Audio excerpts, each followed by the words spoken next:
afternoon, everyone. Welcome to Radio Basics Live, Season 3, Episode 43, Walt from Coastal Waves and Wires Rebroadcast.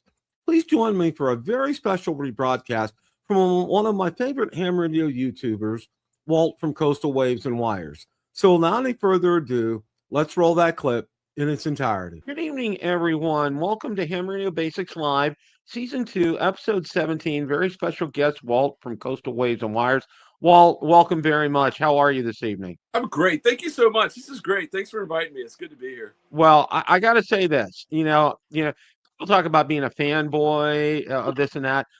I have been a fan of your channel since day one, and I think the thing that drew me to your channel was you're like me. I like to keep things simple, and and just lay it out there. And you've always been like that, and that was a magnetic pull for me to your channel. I mean, it was just, and you call it like it is. It's just, yeah, I could probably talk for an hour and give you accolades for an hour over that. But no, you're making me blush. Thank you. I appreciate it. I tell people this before. I work in. We talked before we started here. I work in shipbuilding, and I've always been what we call a field engineer. I work in design and engineering, but I've been the guy that goes from the theoretical, math and science and physics thinkers, and I go out to the layman in the field that are banging metal and cutting steel or whatever, and I kind of do the in between these two guys to show them how we're going to get something built, a ship or whatever. And I think I try to carry that over into my channel. I was like, look, I'll be honest with you. I'm a structural engineer, not a RF engineer. I'm learning this too, but I try to, as I learn something and I want to portray it or put it into a video or whatever. I'm not saying that people are not smart. People are intelligent, very intelligent, but I'm trying to put it out there in a way that, like I do at work. Okay, listen, guys, let's don't worry about all the math and all the science or whatever. We need to cut that there, weld that there, do that there, and make the ship float. So that's kind of what I bring to it's just who I am, as a person and my job, and it's just carried over into my YouTube channel and my ham radio hobby. And that's fantastic. And what I like to do is I like to start out. I'll tell you how I got started in ham radio, and then I'd like to find out the same for you. I moved to Florida in 2011, and by 2014, I was trying to think, getting married and getting acclimated to Florida is a whole different ballgame because I lived in Ohio for 30 years, and it's just. This is not Ohio, okay? And one of the things that I needed to be, and I was keenly aware of, was communications in case of a hurricane, because unfortunately, that's a fact of life in the state of Florida. You need to prepare for that. And somebody said, the only real way that you'll be able to communicate during a hurricane is going to be by ham radio, okay? And that's how I got started in it. And I was one of those who within probably 9 months, I went from technician to amateur extra. Boom. And it was in 2014, and I'm here. And then all of a sudden, work just hit again. Well, I had some things happen. My mom had moved down with us, and she ended up passing away. And then, grandkids happened, and back and forth to Ohio and everything. But the last couple of years, I've gotten settled down to where I can devote time to it, and that's one of the things. That's why I started my channel. I started my channel because I want to make it. I want to make this hobby fun for people, and I don't want to overcomplicate it. That's kind of been my goal. So, Right. I just want to find out, how you got started with ham. We're very like-minded there. I started my venture into the radio hobby. I kind of go beyond ham radio when I talk radio. My number one love. I love ham radio. Don't get me wrong. I love all radio. I really started as a medium wave DXer when I was like 9 years old. We lived, and part of the whole thing of Coastal Waves and Wires, my front yard was a beach when I was a kid. It was a road and then the beach.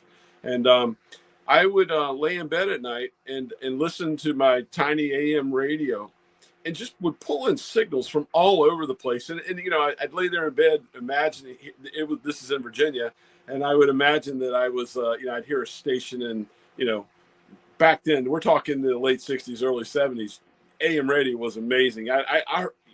Mexico City or whatever, you hear this on AM radio and I'd be like, oh, this is so cool. That kind of went into, one day I found and got an old shortwave radio, and it was amazing. Well, like I said, I lived right on the water. My grandparents were farmers and lived well inland, and I'd go there and spend summers with them. And I'd notice, still listen, back AM radio was great. This is in North Carolina now. My grandfather and I used to sit out on the back porch on Saturday nights and listen to WSM out of Nashville, the Grand Ole Opry, and it was just, I was just in love with AM radio. But what I noticed when I get back to home in Virginia, right on the water, the signals would boost up, and that kind of, I've known for a long time that, okay, there's something magical about being next to salt water. Well, shortwave, AM radio, shortwave radio, now we're talking like 71, 72. I'm old. I'm 62 years old. But I started studying for my novice back then and learning code. And we're talking getting close to the mid-70s now. And then if you see right there, then CB craze kicked in like crazy. If you remember, everybody had a CB. Yeah. And I got really, really heavily into CB and just got into it.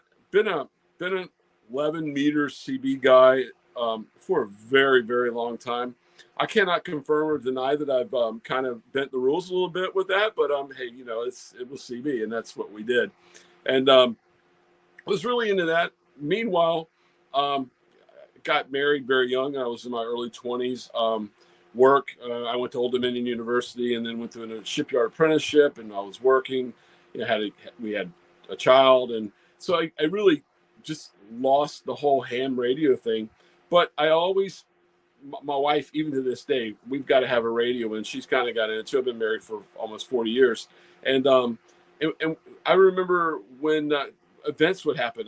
My son was very young, 3 or 4 years old, when Princess Diana had what happened to her in Paris.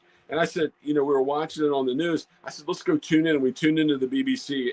Like, I always had a really nice shortwave receiver. And we heard it when the BBC announced that, Princess Diana had passed.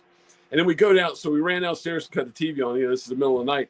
And CNN and Fox, I don't even know if Fox was around there. All the news channels were saying, she's been in an accident. And my wife was, wow, you realize that through shortwave radio, we know what's going on before the news media even does. I said, well, trust me, they got somebody listening to a radio. And it took like an hour before it's happened. So, my wife at that point was hooked to a love shortwave radio. Well, time goes on, and I've always said I'm going to go back and get my ham license. And then right at COVID, okay, that's it. I'm doing it. And I just went, 2019, I sat and got my tech and general together. And I was a general for like 2 years. Matter of fact, when I first started going to Poland, the first trip or two, I was a general. Then I went ahead and got the extra. So I have not been a ham that long, but I have been building antennas and playing with radios, specifically 11 meter band radios, and listening to shortwave radios, medium wave radio, all that. It's just been a major interest of mine for a very, very long time, and that's how I'm here now. I've always loved YouTube as well.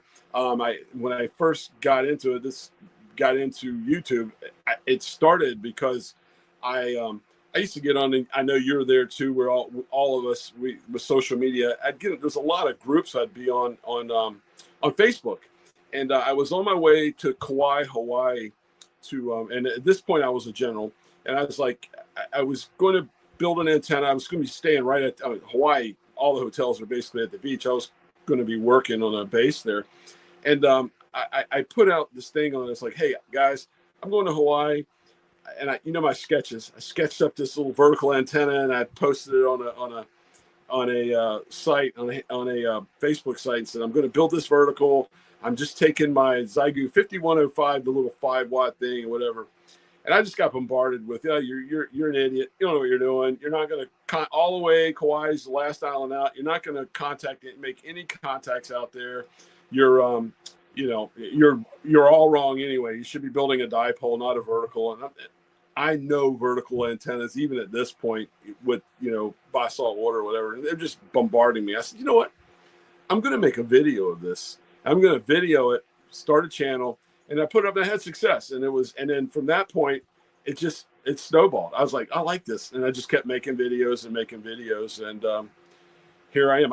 In my wildest dream, I'm getting ready to come up. I'm coming up on 20,000 subscribers.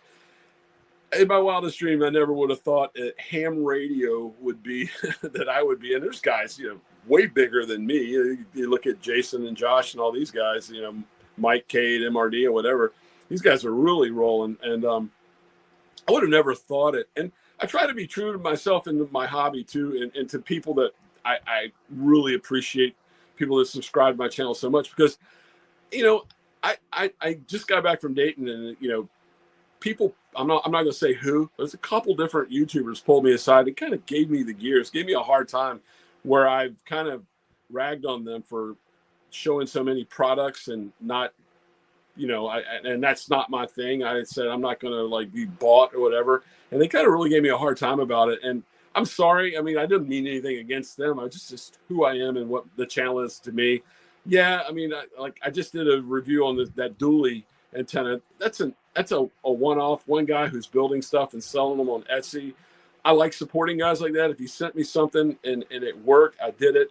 I did for a while. Chameleon was really hitting me hard, and I did a few videos on them. And that was kind of when the point. I liked it. Their stuff is great.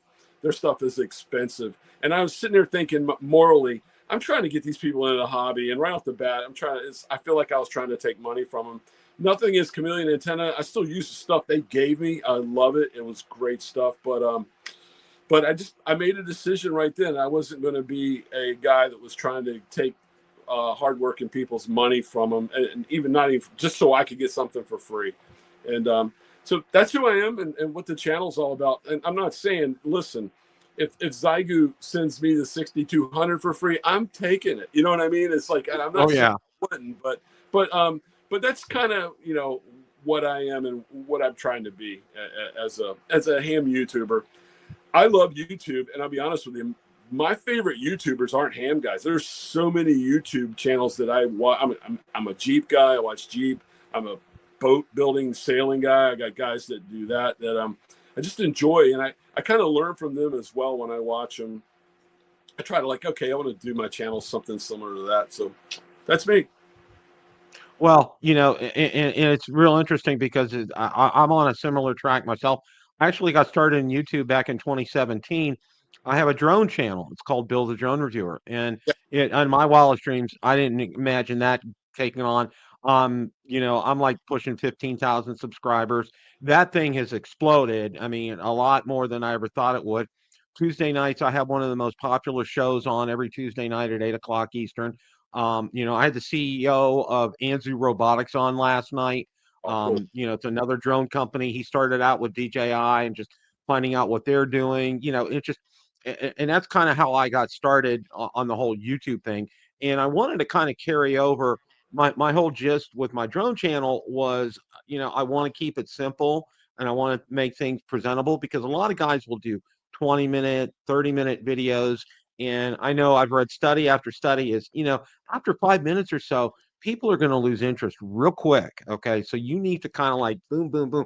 And that's what I do with almost all my videos is they're about 10 minutes or less, because, the more I talk, and if it's more than 10, 15 minutes, I'm going to split it up. I'm going to put a part 2 out there because I want to keep people's interest. Okay. Well, it's real interesting because you mentioned Dayton. We went to Dayton, and it was so funny. We stayed on the west side of Columbus. My kids live in Columbus, Ohio, so it was kind of a dual purpose trip for us. Our grandkids are there as well too. So we stayed on the west side of Columbus because I know that area like the back of my hand. My 2 older children went to Cedarville University, which is a stone's throw away from Xenia. So I took my wife past there. We went there. We got there. It was pouring down. Probably Friday. It was pouring down rain. I mean, it was horrible going there. Okay, we get there, park at the high school, take the bus over, and then we're there for probably a good 4 or 5 hours.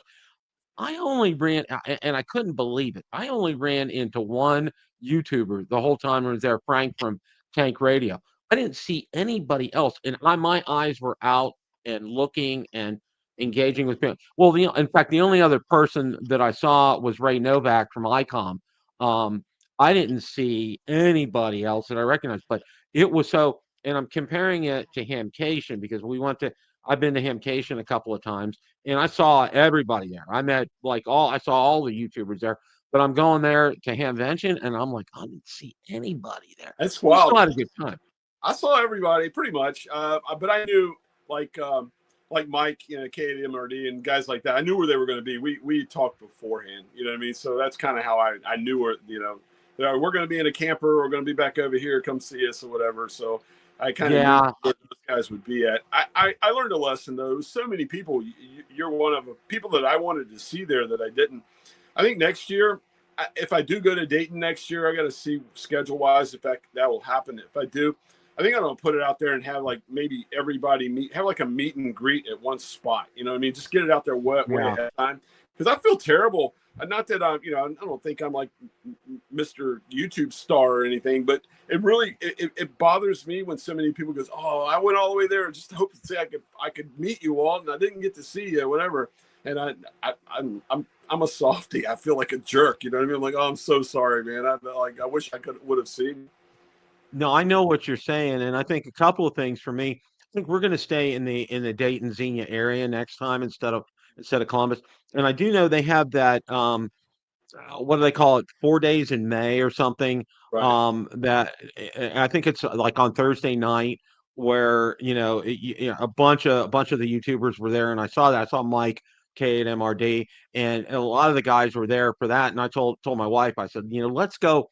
We're going to go a little early. We're going to do that. Go there a little earlier and catch that because I think that'd be a good chance to connect with some people. Like I said, I connected with everybody over in Orlando, which was, I mean, it's just we'll see.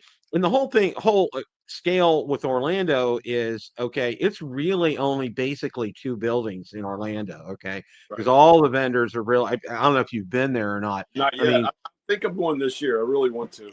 yeah, most of the vendors are in one building. So I mean, it's like you're going to see everybody there, and it's super packed, super crowded, and in here. But with Dayton, it's just like super spread out. I mean, it's you're all over the place. And the other thing I was telling my wife that amazed me was the people standing in line at the food trucks. I'm like, okay, you know what? It smells great, probably is great, but you know what? I didn't come here to stand in line at food trucks. I Okay. wanted one of those legendary pork chop sandwiches, but I never got one because I wasn't going to wait. Oh, I know. I talked to Mike from he lives up in New York. He's a good friend of mine. I've had him on the channel before, and he said, yeah, he had one of those, and he said it was worth it. He said it was good. So kind of getting back to some things about that. I mean, it's always I had a good takeaway from that. It was a good time, and what was so funny, and this just kind of blew me away. You know, I had known that ICOM was going to be doing some kind of presentation or whatever there, and I went over and I knew Ray was busy talking to other people. I shook his hand. I've met him before. He knows me. I've had him on the channel, and and it just so happened he was standing over the display case where this X60 was. So I totally on purpose accidentally got it, but then I go back and I'm looking at the film. I go to my wife, oh my gosh, I got all that. It just like Yeah. it kind of surprised me. But Cool. and I put a video out about it, and what kind of got me was, it's like a lot of people are saying, well, they're super secretive about it. They're not, and you know what? I'm taking it from the standpoint, Recon did something unique. Okay, they, as far as a marketing aspect, all right, it's gotten people talking. I mean, good, bad, or indifferent, but it's really garnered a lot of interest and gotten people talking about things. Well, what's this going to be? What, is it going to be like an SDR, like a flex radio? Or is it, just a whole, it started a nice chain of things out there, which I thought was pretty good. Yeah. So, I went but, over and checked it out. I mean, if people that know me know that I'm not an ICOM or a Yaesu guy, but I had a Yaesu 851 and I didn't like the menu system and all that. I sold it or whatever. I'm a cheap radio guy. I just like cheap, inexpensive radios because more is better for me, I guess. well, I couldn't agree with you more because I ended up, Radioddity gave me a content creators discount, Yeah. and I got a 6200. And so far, so good. I've been pretty impressed with it. I haven't had a chance to. We're dog sitting my beautiful stepdaughter's Shih Tzu, which is a puppy, and it's like Right. a full-time job. But I haven't got a chance to hook it up to a vertical, and that's what I'm going to try to do this weekend. Mhm. But so far, so good out of the box. I'm pretty impressed with it. The only thing that kind of frustrates me is, I really wish they would have done something with a touch menu system, because you got to push those buttons, and then you got to turn the outer knob to go ahead and go around in the menu and stuff. And it's a little cumbersome with that, but all in all, I'm pretty impressed with it so far. So I'm I crossing my fingers. have a love-hate relationship with Radioddity. I actually went through. I took one night. I was bored. I went through comment after comment in my videos, and I cut and paste over 100 comments from my videos where people said, "Well, I bought a G90 because of you." Well, I put them all together, and I put all this together, and I emailed, and I've contacted Radioddity, try to get in their program with them. I emailed them this or whatever. It's like, oh, this is just the people that commented. Over 100 G90s were sold because of me. Hey, could you guys like maybe give me something to review or whatever? I've done that more than once. I've never gotten a reply from them. I don't know if someone Wow. doesn't like me, if I've ticked them off or whatever. But so I mean, I have nothing against Radioddity. My God, I've purchased a G90 from them, a 5105 from them. I purchased my XPA 125B amp from them. I purchased X6100 from them. I've since sold that. Zygu speaker. I mean, I have just dumped some money into them because I really do love the Zygu brand. I don't know if they love me. So I'm kind of like, I see all these people getting all these radios. I'm like, what did I do? I mean, I did nothing but sell radios for you. And I don't, like I said earlier, I'm not trying to be a salesman, but I always tell people the G90 is the radio for like $400. It's a shack in a box. It's everything you could imagine. It's just enough power with 20 watts. I mean, it's my dream radio. And if someone makes a radio that'll compete with that, that's a better radio than that, I'm just like, I'm switching teams because this team hadn't been as good to me as I have been to them. I know that sounds like sour grapes, but when I see people like my friend Mike, he gets the G106 in the mail and then he throws it out in the lawn and jokes on it like it's dog manure or whatever. And here I am begging them for one to review. You know what I mean? It's like, come on, guys, this is crazy. So that's my Yeah. that's my kind of aggravation with Radioddity. I mean, I'm sure there's some good, but maybe I'm just not as popular as I think I am, and I'm being a little bit, egotistical, thinking they should do something for me. But I did show them the evidence, and I would have thought that they would Yeah, have. that's tremendous. I mean, eventually, I got to think that they'll do something for you. Well, see, I have the same thing with drones, okay? Because I've been a great purveyor of DJI drones. I thousands of dollars worth of DJI drones. And what happened was, and I kind of did the same thing with them. And this is back in 2018. I ended up getting a pass for my wife and I to the premiere of the Mavic 2, and it was over in Brooklyn, over in New York City.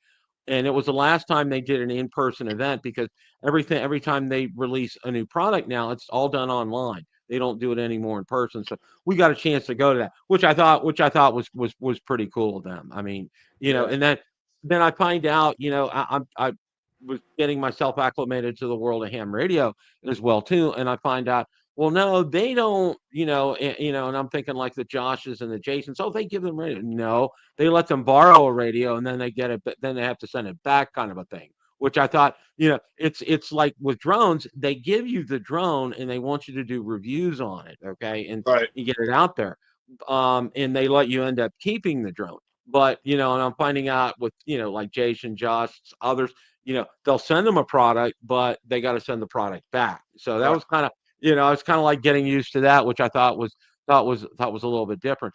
But you know, one of the things that I've always been interested in with from day one, okay, is QRP. I mean, it just really has. It's really kind of like it's one of those things, like call it a challenge, if you Right. will. Okay, it's like I think it's really cool. For example, okay, the first contact I made on my 705, and it's with 5 watts. Okay, wasn't even trying. I think it was on 20 meters. Okay, guy in Arizona, loud and clear. It's like, and I'm on 5 watts. Okay, I'm like, Yeah, okay, this is just too cool. feeling Okay, it. when It is. that hit. I love. I'm 20-watt Wally right now, but you know what I mean. I love QRP. I always have, and it's I just love low power to me, and it is not QRP. And people will go, I'll say when I say I'm 20 watts, are you QRP? It's not. To me, that's why I like that power because I can break the pileups or whatever with it.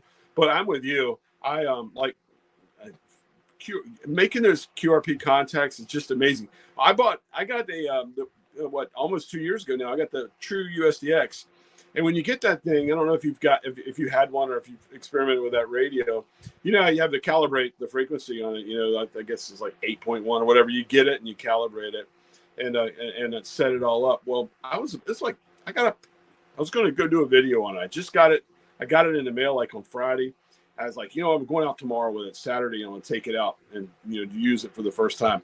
And I wake up, I'm an early morning guy. I woke up at like 3 or 4 in the morning, went back in my shack, in my house, and I plugged in my regular, it's probably the G90. I had it and I was tuning around and I heard who now I've become friends with him, a friend of mine in Brisbane, VK4KA.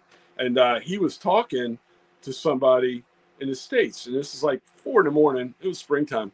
I said, okay. So I looked at the frequency. So I took the antenna off and put it on my True SDX and started calibrating the frequency, knowing that, okay, back to the G90. Okay, perfect. Back to the thing. Okay, I got it dialed in. Right. So he finishes that QSO and he says QRZ. I'm sitting there at home with this little True SDX in my hand, 5-watt little radio. I got it plugged in a battery. So I go Kilo 4, Oscar Golf Oscar. And the next thing I hear is Kilo 4, Oscar Golf Oscar. Hey, KA, good to meet you, mate. How you doing? And I'm thinking, I got this little True SDX in my hand, 4 in the morning, sitting in my bedroom Wow. in my house. And I just made a 5-watt. And he goes, you're 5'7", mate. You're 5'7". And I was like, holy cow. Now, since then, I've made a lot of contacts with him. And in his defense, he has an incredible Moxon antenna, and he could probably hear, the fan that's running in this room right now from Australia. I mean, he was doing, but just that thrill of knowing that I got through with that little thing with five watts was, man, how exciting is that? So I hear you when you say QRP. You're preaching to the choir, brother. Yeah, and well, okay, for me, where I live, it's kind of problematic for me because I live in an HOA, okay? And I'm friends with Bob, HOA Ham, okay? And Mhm. he's another Tampa resident. He lives right across the bay from me. And he's done just some incredibly unique things to be able to do that because I literally it's like the military around here. I mean, no, I mean I'm lucky, when I go, I set my vertical up, I do it. I have a Chameleon MPass 2.0 and I set it up in the backyard because nobody can see me from the backyard because we have trees in the back and from the front, and nobody can see with the sky and everything. And that's how I'm good. But recently they allowed us to install 20-foot flagpoles. So what I'm going to do is I got to get it approved by the HOA, but I'm going to install a 20-foot flagpole and then run it up to the house and then drill a hole in the wall. That's like Yeah. my wife hears that go la la la. But no, gonna do that. And I told her, I said, DirecTV does it all the time, so there's no Yeah. problem with that. My only concern that I have is we don't pay. We have our lawn maintenance is taken care of for us, but there's sprinklers that run throughout the grass. So I got to be careful with running the coax from the flagpole to the house. So that's been it's kind of been a sticking point because somebody said, you're going to have to go underneath. Somebody said you can just do it on top and everything, and I got to take a look and see because I don't know how far down that is. Because if it's Right. not too far down, I'm going to have to go underneath. But if it is kind of far down, I can probably just go on top. So that's my whole thing because I'm all set up. I'm ready to go. Behind me is my work setup, my workstation, but it's also going to serve as my ham shack back there as well too. So that's kind of where I'm at. I'm in a somewhat similar situation. I'm in a historic district, and you're not supposed to have ham radio antennas around me. But fortunately, my condo is on the top floor of an old building that was built in the 1800s, and my back room, the window out is to the fire escape, and it's kind of hidden away from everybody. So I put an old vertical, the old, you've seen them, the Taurus Harvest, or the, you know, the Euro-Sigmacom HF-360, the no radial, whatever.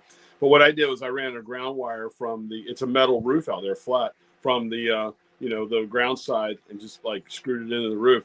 And I made, like I said, I made that 5-watt, you know, QSO to Australia. I make them all the time in the morning on that compromise antenna. But I'm lucky. But every day I'm just waiting, and it's been up there now 3 or 4 years. I cringe. I was like, sooner or later someone's going to go, hey, what's that? You know, it's like, you know, it happens. It happens. Yeah, you know, and that's one of the things for me. It's like I'm okay with doing what I'm doing right now, but one of the things that's really kind of been a challenge for me is trying to do POTA down here in Florida, because our state parks, there's two things that you have to contend with in the state of Florida.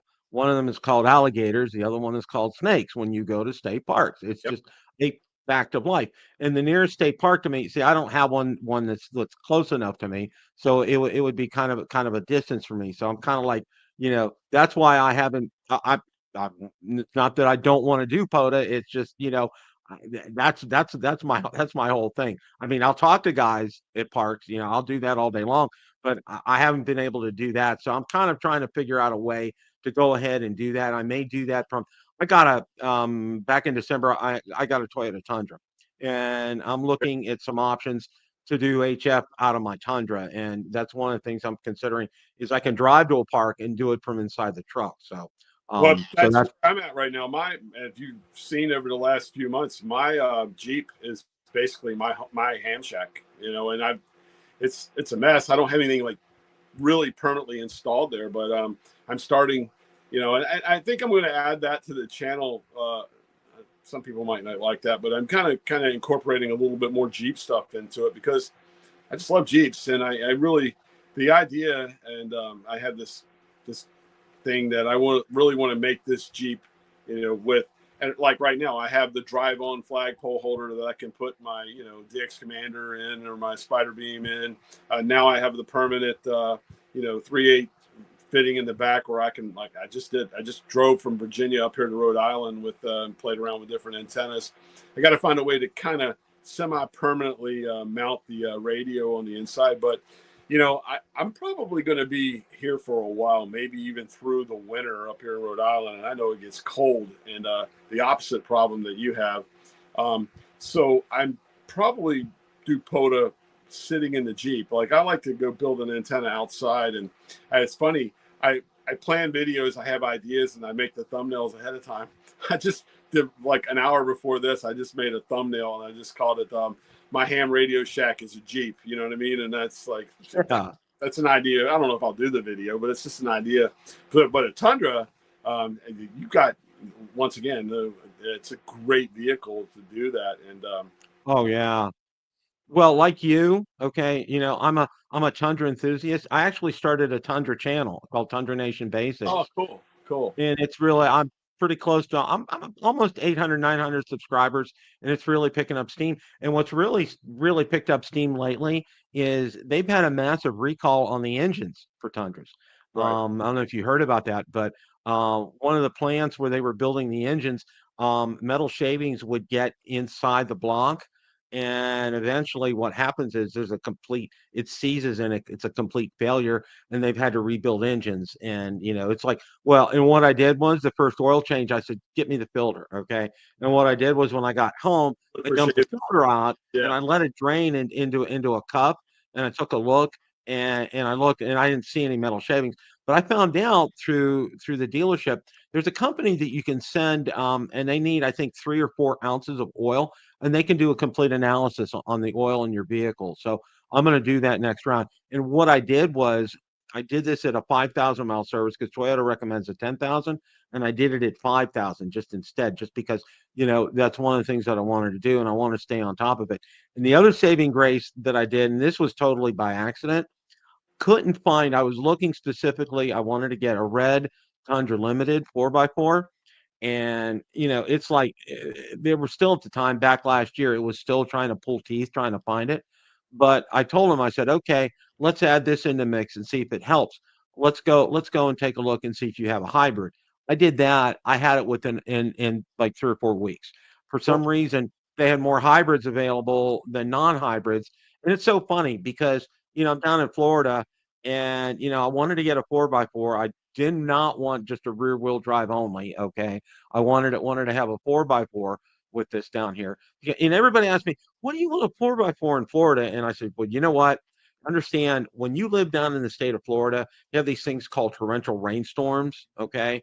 And you need to have a 4x4 down here. Okay. That's not kind of not optional. Okay. And that's something I've always had down here in the state of Florida, whatever vehicle I've had, because it's just, you need it. I mean, it's just because you get that rain and sometimes, it's more than just a couple of inches and you need that power with that truck. So, but that's for my channel. And what's real interesting, and one of the things that I found out, Walt, is I have some of the guys in the chat follow me on my drone channel, and I have some guys here follow me from my ham radio channel, follow me on the drone channel as well, which I thought it's kind of a neat that is crossover. I've great. kind of That's a good kind of crossover. had that. I like that. And there's some really good people, and and that's one of the things I've tried to stay out of the fray. And I know you mentioned, you know, if somebody said, like, for example, on my drone channel, okay, I get offers to review things all the time, but they're not drones. They're selling me heating pads and Yep. stools and Yeah. just other Well, stuff. And I'm like, I get those all the time. I mean, I'm out here, yeah. guys. That's not what my channel's about. So, but anyway, Hey, while I'm thinking about it, you mentioned something. I used to own a Porsche, and the Porsche I owned had the intermittent. It was called the IMS bearing, and it would fail. And similar what you're talking about with the Tundra. What I did, and what was one of the general things for us Porsche owners did, was get a magnetic um, oil pan plug. And then when you change the oil, if you pull that off, if there was shavings in that, you would see them. They would stick because of the magnetic drain pan plug would do that. I don't know if the Tundras or if you could get those, but that's yeah, I always that's did a it. great point. Yeah. Yeah, I'm going to talk to them next time about it. Well, it was when I had mine in, you know, I had to wait 6 months to get a second key fob. It was ridiculous. I was out on the forums and I kept asking people, I'm like, okay, guys, it's been 6 months. I still don't have my, I paid $70,000 for a truck and I don't have a second key fob. Yeah. But finally, I called Toyota up, and they finally said, you're in queue. You'll get one before the end of the month. Sure enough, I got it notified via the app it was in. And while I had mine in for service, they went ahead and they programmed it. So I got a second key fob because my wife has been beating my eardrum. I want my key for your truck. So it's like, okay, you got it now. But that all went well. One of the things for me as well too, and when I got started out, did a lot of basic videos, and I did things like on ARRL, and I wanted to do some things, when people would come to the channel to answer a lot of questions because people will ask, what are the three categories of licenses? How do I go about getting them and everything? And that's one of the things I did. I spent a good month or so putting some videos together and getting them out there to kind of like set a level playing field so people could have a place to go and explain it in English to them and not explain Right. it at 100,000 foot level. Meet them right where they're at. And I'll tell those are you, the the first time I saw you, the thing that attracted me was the name of your channel. Ham Radio Basics is just a great name. I like it, and I think you hit a home run ball there when you named the channel. Thank you, Walt. Who's really helped me a lot has been Jason because I've behind the scenes, he has been absolutely fantastic with me. He helped me find a time slot to do because I don't want to step on other people's toes because Yeah. that there's other time slots. So that's why I'm on, and it's actually this works really well, this time slot for me. He's been fantastic. From also from even stupid things like helping me get T-shirts and other knickknacks for the channel. He's been really good and very helpful And I really appreciate all that he's done. Josh has been helpful as well too. I've asked him a lot of questions. He's been very helpful. 'Cause I wanted to get, I want to get out there and make sure, I want to get the message out there because, we're the front line out there for ham radio right now. Irrespective of. Everybody goes straight to YouTube when they're getting into something new. I do it. You do it. Mhm.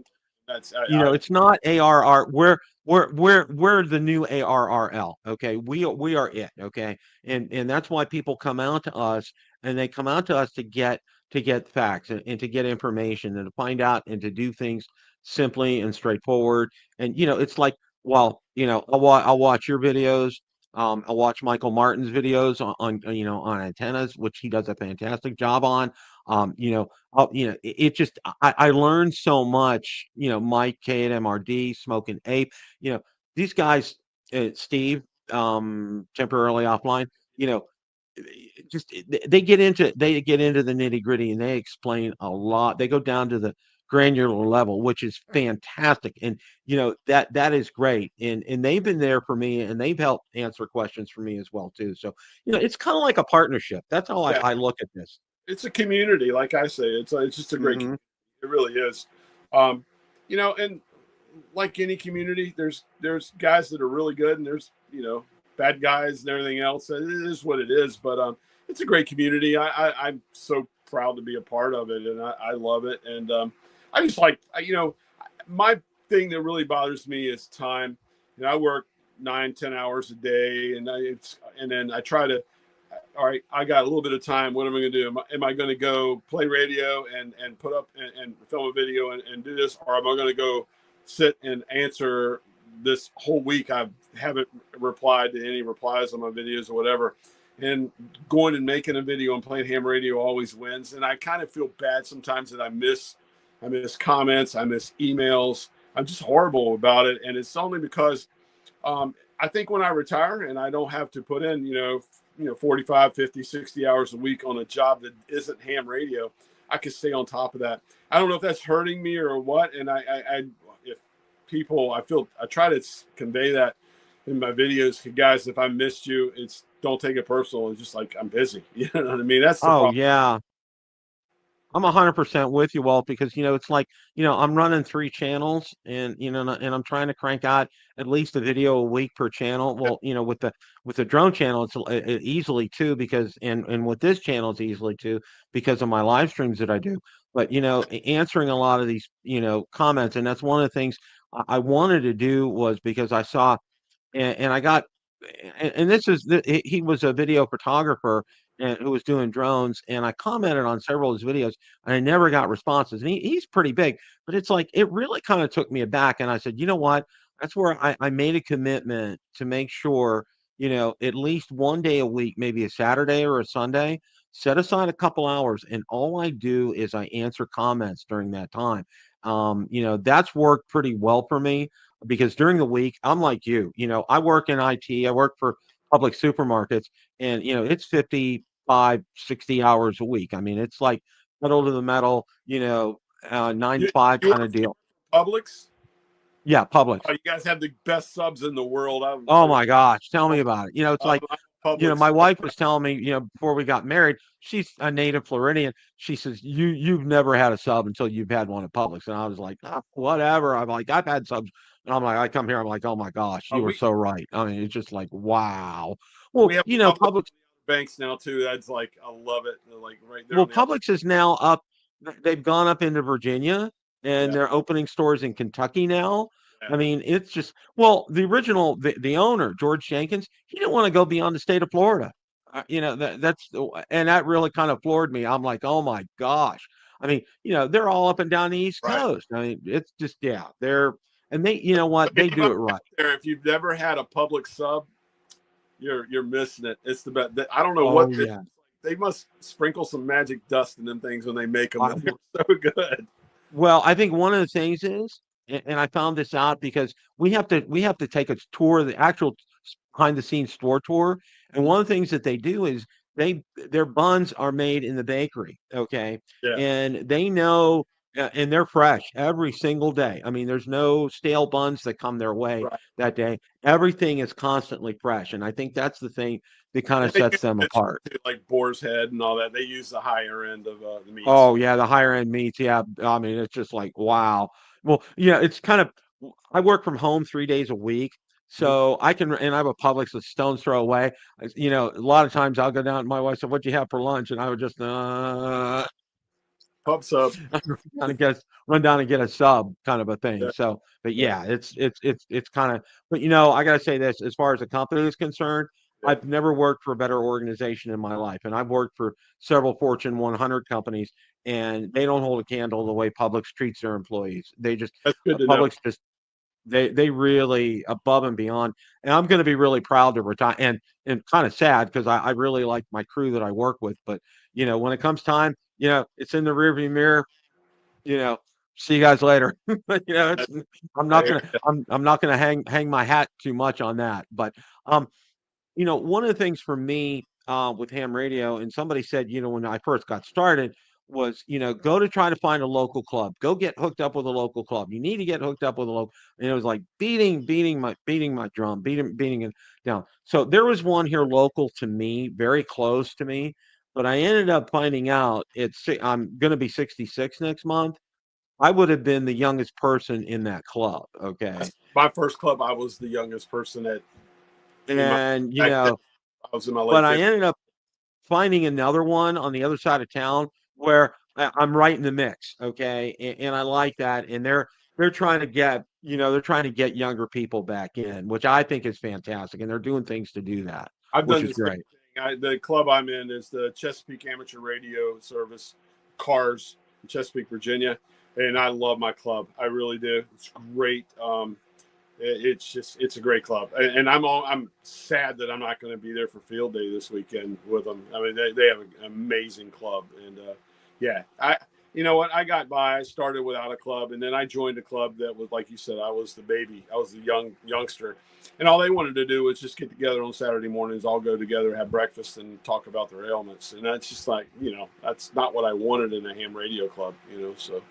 I hope none of them are watching. I'm sorry, guys. I'm just being Well, no, I know exactly what you're saying because that's one of the things, for me, a ham radio club should be an extension. I look at it as an extension of YouTube. All right. yeah. Hey, I need some help installing this antenna. I'm gonna be putting this in. I need a couple of hands to come out and help me with this. Can you guys come out? That kind of thing. That's what I look at a club as a club to do. Okay. And then maybe have some meetings every now and then, have some guest speakers, which is all right, but these breakfasts and things like that, okay, it's all well and good, but the whole main thrust behind something like this is, hey, I'm going to need some help. I need to do this. I got questions. Can you help me? Can you come All right. out? Can you take a look at this? Just give me, just give me an eyeball. Let me know what's going on. So, but I'm in yeah, I agree with you. clubs, one like that, the Chesapeake Amateur Radio Club. The other one I'm in is the other way around. It's what we can do for our club, and that is I'm in the USS Wisconsin, the Battleship Club, and we maintain radio and do our thing with the USS Wisconsin, which is a museum ship there in Norfolk, across the river from where I can look out my living room window and see the ship. That's how close I live to it, and it means a lot to me. It really does, because to me, that, having been involved with the U.S. Navy, the Canadian Navy, awesome Navy, a bunch of navies in my career or whatever, in shipbuilding and engineering, that to have that, that historic ship right there with a radio room and everything that's going on with it, to be able to help preserve the history of it and whatever, and be a member of that club. I take great pride in that. And I tell you, working a museum ships on the air event is just absolutely amazing. It is just I a great bet. feeling. So if you're ever, anybody out there, you ever got an opportunity, you look around you and there's like a museum ship near you and you could be a part of that. It's awesome. It really is. It's an amazing thing. We'll see, and that's a part of our history too, and for me, I would jump at a chance like that because of my dad being in World War II in the Navy, and just the lineage there. I just think something like that's fantastic. Well, one of the questions that I ask everybody when I have them on for guests, and I wanted to run this by you as well too. and there's no right or wrong answer to this, but you know, are as far as ham radio is concerned, do you think we are pulling in enough new people right now? Are we getting the message out there to get some new blood as far as ham radio is concerned? I have mixed feelings on this. I'll tell you. Um, I think so, um, and I want to. I'm going to go down a little road here. What bothers me is the newer, younger bloods. It's a good thing that they're in it, but they all want. It seems to me like FT8 and that side of it, which needs to happen. It really does. I'm old school. I'm an HF guy with voice and attempting CW, whatever. My worries are that we're not, that part of the hobby may start tapering down, and digital modes and all that may take over. And I know I sound like an old, grumpy old man. I think it's good that there's room in this hobby for every mode, everything we're doing or whatever. So, but to answer your question is, I think we're bringing in newer people. My worries are the newer people, do they have the nostalgia and the and the history in mind of what ham radio is, and to keep it going. I mean, to me, ham radio goes all the way back, like I said when we first started talking, listening to AM radio signals and shortwave radio and the voice over the air or whatever. It just means a lot to me. And yeah, so to answer that question, um, yes. I hope the people coming in don't forget us old guys and how we did it. And this goes right back. I've had videos out about grumpy gatekeepers or whatever. I don't want to be a gate. I'm trying not to sound like a gatekeeper. Yeah, I think we're doing okay. I just hope that these newer people coming in appreciate the history of ham radio and how we got here. Well, one of the things that really impressed me was I had the CEO on of Ham Radio Prep, and I couldn't say enough about him. He's in his 30s, Mm-hmm. and just extremely gung ho about it. Ran into him at Hamcation and Professor Jim, in what they do, and I just they do what they so well, and so many people have become hams because of them and have gotten their licenses because of them. And I think, and I told him, I said, when I saw them, keep your foot on a gas pedal. Don't let up one second on this. You guys have really hit something on this, and I think it's fantastic what you're doing. And what I've done each year, every December I give away some swag and everything. But one of the things that I always like to give away are a couple, I'll call them scholarships for lack of a better term. Um, you know, um, with Ham Radio Prep, I think it's like 50 or 60 bucks where you can take all the classes and pass them. I'll give away at least two or three of those because I think that's money that's well spent. Because I think if somebody's going to go ahead and take that, they're going to go ahead and it's really kind of foolproof. And that's why I'm trying to get my wife into getting her tech. And I think maybe I might be able to do that with this because she got to meet them as well, and they're wonderful. I had him on for a show. He was fantastic, and he just has a great attitude about things. And I really like where they're going with that, and I think people like that are the future. And I gotta. Hey, you talk about your wife though. Don't. I don't know if I recently, a couple weeks ago, my wife and I were camping. I don't know if you saw the video, and my wife operated with me as a control operator. And I asked her, people go, "There's a tech coming. There's a tech coming." And my wife said, "I really want to do this some more, but I want to do it the way we just did it. I don't care about getting my license. I like being Mrs. K4OGO, and with you controlling everything, and just let me like talk to people." And there's nothing wrong with that. I mean, guys, if you can get your wife, I can't believe I got my wife to that level, and she really wants to do it some more. Um, that that's my advice and recommendation. Get them out there and let them get excited about talking to people and having fun with That's it. a good point. That really is. I mean, and that's the thing. You get people excited. It's like, having Boy Scouts in. and having them and getting them engaged and getting them excited, and it's like, yeah, they're going to take off. And it's the same kind of thing here. So that's fantastic. That's a great tool and a great resource. Really cool. And my wife's always been into my radio side from the listening side. I mean, we always joke every Saturday we'll look at each other. You know what tonight is, and my wife will go, "It's Art Bell Somewhere in Time night," because we listen to that on Saturday nights on the on AM or shortwave radio. So so to get her involved and actually pushing the key or whatever and talking, that was a fun time for me. And like I said, she says, I don't want to take the test. I don't want to study for it or whatever. Why do I need that? I got you. I'm like, okay, you got me. Like, well, what's real interesting, and I kind of want to wrap things up here. I was a lot like you when I was growing up, 15 and 16 years old.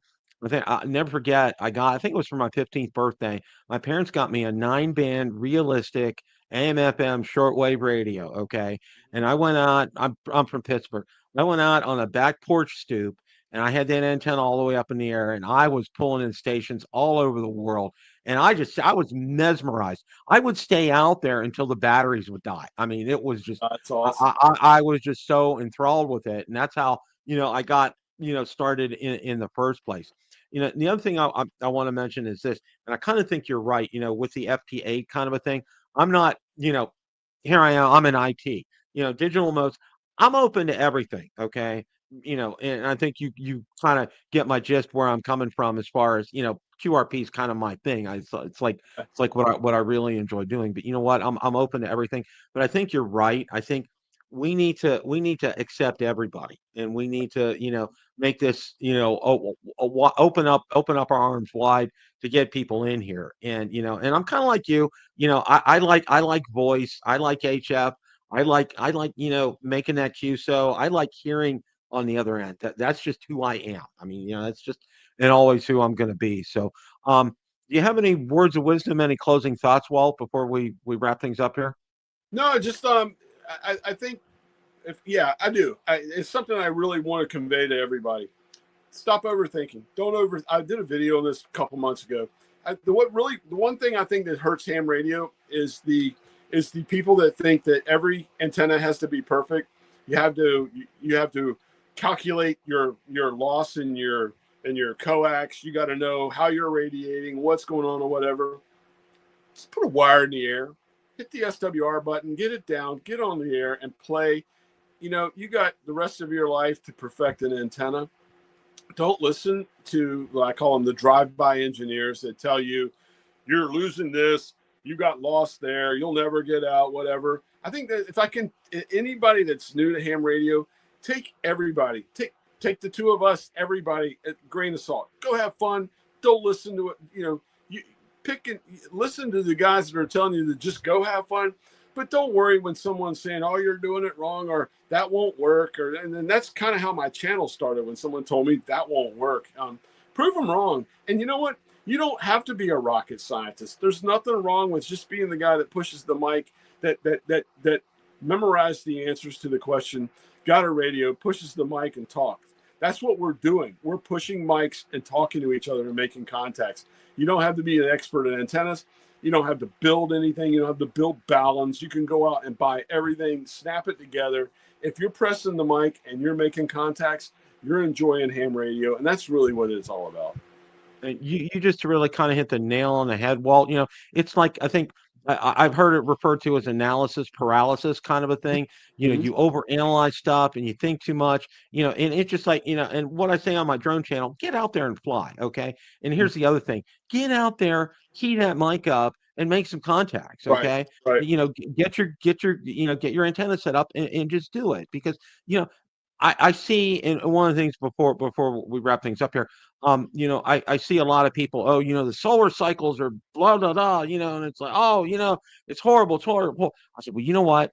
Okay, get out there and try it anyway, because you know what? Where you live, it may not be affecting you. All right. So get out there, and don't just be stuck on 10 meters or 20 meters. Go around, take a look and see, because stranger things have happened, because some bands, oh, that's only a daylight band. Oh, you know what? try, just be creative and Exactly. just and go out there and do that. Well, I can't thank you enough for coming on tonight. Like I said, you're one of the guys. I love your videos. Just keep doing what you're doing. Keep being you, okay? Because Thank you. you is just absolutely fantastic. And we'll get you on in a few more months. Stick around, while we wrap things up here. But I want to thank everybody for stopping by tonight. We had a wonderful crew out there tonight. Just absolutely wonderful. You guys did great in the chat tonight. Fantastic. Really appreciate that. Look forward to, I got a 62. I'm working on getting my 6200 hooked up to my vertical and getting out there and making some QSO. So I'm really excited about that. So look forward to all that. Guys, as always, it's a great day to make a QSO. 7 threes, everybody.